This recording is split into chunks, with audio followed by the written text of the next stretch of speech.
constitucionalista, perdón, Gustavo Mendoza Orozco.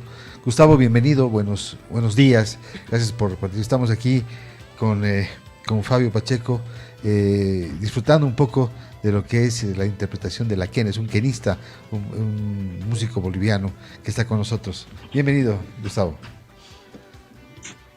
Buenos días, Marcelo, Gabriela, Fabio, un placer y a su servicio. Bien, bueno, que estábamos hablando de este tema de la quena, pero vamos a dejar un momentito de lado para volver a un tema con el que hemos visto en nuestros titulares hoy día, un tema muy complicado, muy difícil. Este caso que se ha destapado tras la filtración de un registro de audio que ha sido atribuido al juez Lea Plaza y al entonces ministro juez de Coroico y al entonces ministro César Siles. En un intercambio de voces, según los investigadores del caso, se plantea o hay la sospecha de que hay una estrategia para apartar a Coaquira, ¿no?, y facilitar el acceso de otro juez. Ahora, y en la conversación se menciona también al entonces presidente del Tribunal Departamental de Justicia, Iván Córdoba, y a la vocal Castro. Entonces hay una cantidad, hay tres magistrados que están detenidos, que están ya procesados.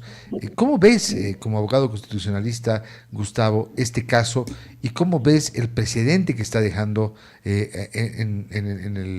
ante la opinión pública y, de hecho, ante lo que está ocurriendo en la justicia y, obviamente, con intervención en el poder, ¿no?, en el centro del poder, que es el gobierno? Apreciado Marcelo, esta realidad denota la crisis en la que nos encontramos, esa crisis judicial, esa crisis de independencia, de poder, esa presión política que ejerce órganos constituidos como el Ejecutivo, como el Legislativo en alguna circunstancia frente al Judicial. Lastimosamente, la realidad es que hace una semana se acude ante un juez de Coroico planteando una acción de cumplimiento en búsqueda de separar del cargo a la magistrada del Tribunal Supremo de Justicia, Fanny Coaquira, para poder dar paso a la sucesión o la titularización de otro magistrado por la paz, que es el doctor Iván Campero. Bueno, lastimosamente se evidencia en esos audios que serán puestos a peritaje en el marco de un proceso de investigación, en el marco del debido proceso, para poder sancionar, pero lo que es evidente es que es una realidad cotidiana. Mire, lo que podemos destacar en todo esto que ha ido sucediendo es que por lo menos se ha tenido una acción pronta y oportuna de las autoridades llamadas.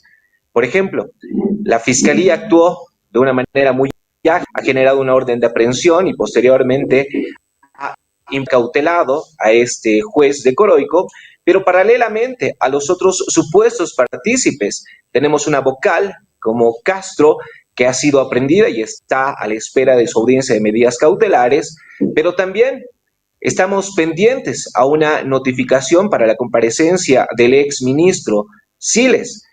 Y no obstante ello, el día de ayer hemos tenido conocimiento de que el magistrado suplente por la paz, el doctor Iván Campero, también ha sido aprehendido. Sin embargo, sobre este punto quiero ser enfático. El trato procesal que corresponde para el exministro Siles, para el ex juez o el juez, perdón, de Coroico, ahora detenido preventivamente, para la ex vocal Castro, que ha presentado su renuncia, y para el ex vocal, expresidente del Tribunal Departamental de Justicia, Iván Córdoba, es distinto al que debiese corresponder para el magistrado suplente del Tribunal Supremo de Justicia. A los primeros corresponde un proceso ordinario, pero para el segundo corresponde que se aplique la ley 044, ley de juicio de responsabilidades. Debemos ser enfáticos en esto porque una vez que la Fiscalía considera que debe ser procesado por la comisión de un delito, llámese asociación delictuosa, prevaricato, consorcio, debe considerar cuál es el proceso adecuado y correcto, idóneo para cada uno de los sujetos. En este entendido, debiese remitir antecedentes al órgano legislativo para que en la Cámara de Diputados inicie el proceso conforme constitucional y legalmente dispone. Marcelo, a tu disposición si existen algunas... Marcelo. Adelante, Joel, por favor. Bien, estamos en la Asamblea Legislativa, el diputado Zacarías Laura respecto a este tema. Diputado, hay carencia de independencia de poderes del órgano del Estado respecto a este tema. Quedan entredichos los audios del ministro. ¿Qué opina usted al respecto? ¿Cuál es la postura que se maneja en el oficialismo? Buenos días, a través de Monumental. Muy buenos días, hermano periodista, muy buenos días a la radio Monumental y a todos los que están escuchando a esta hora de la mañana. Nosotros como diputados nacionales podemos indicar de que primeramente existe lo que es una acusación hacia el exministro Siles y él ha presentado la renuncia de manera responsable para poder realizar la defensa sin el cargo de ministro. Entonces solamente podemos indicar que hasta el momento es una acusación que tiene que realizarse las investigaciones correspondientes, el Ministerio Público, la Policía Boliviana tiene que actuar de manera inmediata para esclarecer este hecho. Ahora, el tema de que existen los audios, también primeramente se está manejando de que este audio sí existió, pero fue manipulado en su momento, editado, manipulado para poder aclarar a la opinión pública que no es la real conversación que han tenido en su momento. Pero eso lo van a indicar las investigaciones que se están llevando hasta este momento. ¿Cómo queda la justicia, diputado? Es la pregunta. ¿Cómo queda? Es una muestra más de que la justicia está mal, está podrida. Nosotros como diputados nacionales podemos indicar, no es una taza de leche la justicia en este momento en nuestro país, pero sí también podemos indicar de que existe lo que son la independencia de poderes. Nuestros 4 órganos del Estado son independientes y nosotros tenemos que apoyar, fortalecer para que eso tenga perdurar en el tiempo. Si existen las falencias, pues bueno, hay que enmendarlos a la brevedad posible. No le molestamos más, diputado. Hay una sesión, se van a aprobar créditos, diputada, y toda la disposición de aprobar créditos. Bueno, estamos viendo con las declaraciones que están realizando algunos diputados del lado evista, podríamos indicar aquí en los pasillos de la Cámara de Diputados, que a la prensa se están negando que van a realizar lo que es la aprobación. Por eso nosotros podemos decir que ellos son los enemigos públicos en este momento de todo el Estado plurinacional, de las familias que en este momento la están pasando mal con el encarecimiento de los precios de la canasta familiar y solamente en este momento vamos a tener que contar con los diputados que estamos comprometidos para estar en esta sesión y al mismo tiempo también con algunos diputados de la oposición que están por el Estado que estamos en este momento en la economía. Bien, muchas gracias. La palabra del diputado Zacarías Laura, quien acaba de ingresar. Hay una sesión en la Cámara de Diputados Marcelo Gabriela y esperen, como ustedes pueden observar, hay aires de que algunos no van a aprobar, algunos que sí. Esperemos que eso también ocurra. Dando su palabra también respecto a lo que sucedió con el exministro de Justicia, el señor César Siles. Bien, gracias Joel por ese contacto, gracias al diputado Laura también por su comentario. Gustavo, ¿qué opinión te merece esa opinión de un oficialista, de un alcista en este caso? Bien, lo que yo considero es que no se puede pretender tapar el sol con un dedo o desconocer las realidades que no son de este momento, sino son históricas en Bolivia. La crisis judicial, la falta de independencia está plasmada desde el primer referéndum constitucional boliviano. En 1931 ya se hablaba de esto. Se ha ido complejizando el día de hoy. No podemos dejar de lado que, por ejemplo, sentencias como la 84 quebrado 2017, la 3219 y muchas otras están enfocadas a favorecer justamente a quien ejerce o detenta el poder. Entonces, lo mínimo que se esperaría de las autoridades públicas es un mea culpa. La participación que tienen en esta situación compleja que nos toca vivir a los bolivianos. El legislativo tiene la potestad constitucional de sancionar a las altas autoridades de justicia, a los magistrados del Tribunal Constitucional, del Tribunal de Justicia, del Supremo de Justicia. La consulta que se les plantea es, ¿lo han hecho? ¿Qué están esperando? ¿O el cálculo político es el que prima frente a la necesidad de la colectividad de encontrar certezas? Entonces, considero que todos los órganos de poder tienen que tratar de buscar la solución y tirar el carro para el mismo lado. De lo contrario, considero que no es más que demagogia, estimado Marcelo. Ahora, ¿cómo catalogas, bueno, obviamente es el hecho de que en este caso, creo que lo más grave, lo más delicado, es el hecho de que hay una llamada telefónica de alguien del Poder Ejecutivo, nada más y nada menos que el ministro de Justicia, a una autoridad judicial para supuestamente, eso lo dirá la justicia, para buscar una determinación judicial que aleje a una autoridad de su cargo. ¿Cómo se ve esto? ¿Qué es esto? ¿Cómo se interpreta?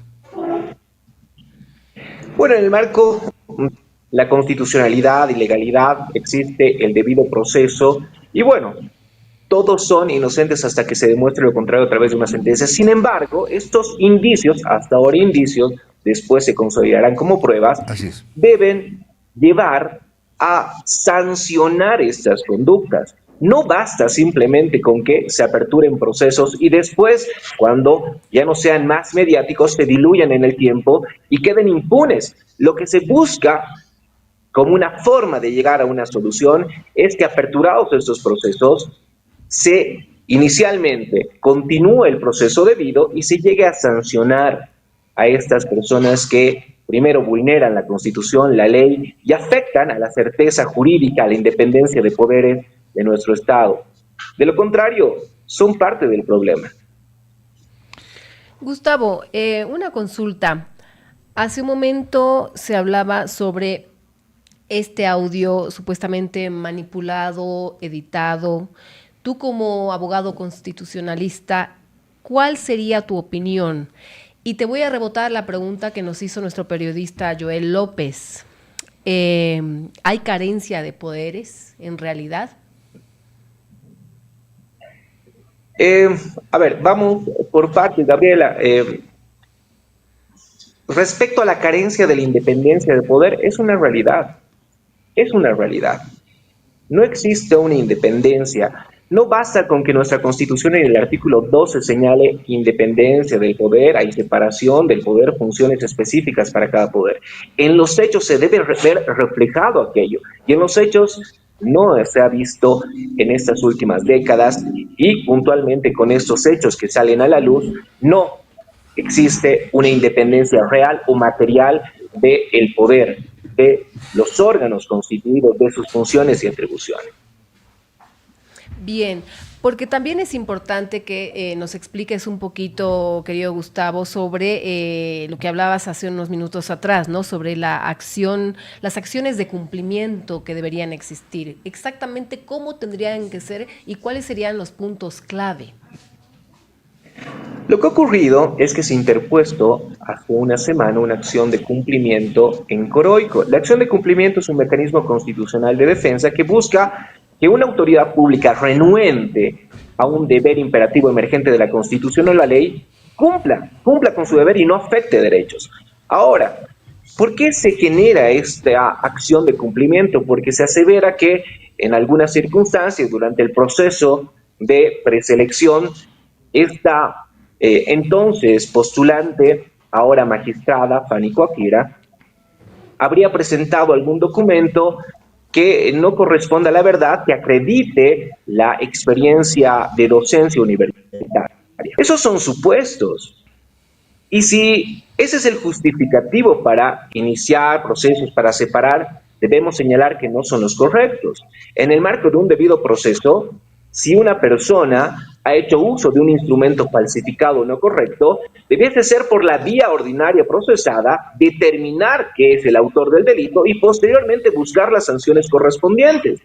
Tampoco debe pretender un juez de garantías de Coroico, ni ningún juez de garantías, ejercer funciones que corresponden al Tribunal Supremo de Justicia. Solo el Tribunal Supremo de Justicia, en el marco de sus atribuciones, y el presidente puntualmente, puede solicitar la titularización del suplente y la separación de un titular electo por el pueblo y adicionalmente por el más del 60% del electorado paceño. Entonces, esos aspectos debemos precisar. Ha habido un abuso de poder, ya es una práctica. Busquen jueces de garantías de provincias alejadas para encontrar en sus resoluciones beneficio particular, partidario o político. Eso debe de una vez encontrar límites. Respecto a la otra consulta que me hacías hace un momento, esta prueba, este audio, por supuesto debe ser sometido a peritaje, sin lugar a dudas, en el marco de un debido proceso debe garantizarse ello. Sin embargo, no es la única prueba, seguramente van a existir muchas otras. De hecho, los requerimientos fiscales buscan la triangulación de llamadas para tener certeza si es que han explicar adicionalmente en un careo las contradicciones emergentes. No basta con pretender desvirtuar a través de una estrategia la prueba principal, van a existir otras, Gabriela. Bueno, querido Gustavo, de verdad muchísimas gracias. Ha sido muy oportuna tu participación en este momento y muy valiosa, como siempre lo digo, la información y aclaratoria, tal cual, Marcelo. Muchas gracias, Gustavo. Un saludo. Marcelo, Gabriela, Bolivia, un saludo. Nos vemos. Gracias. Bien, ahora sí vamos a continuar con nuestro invitado.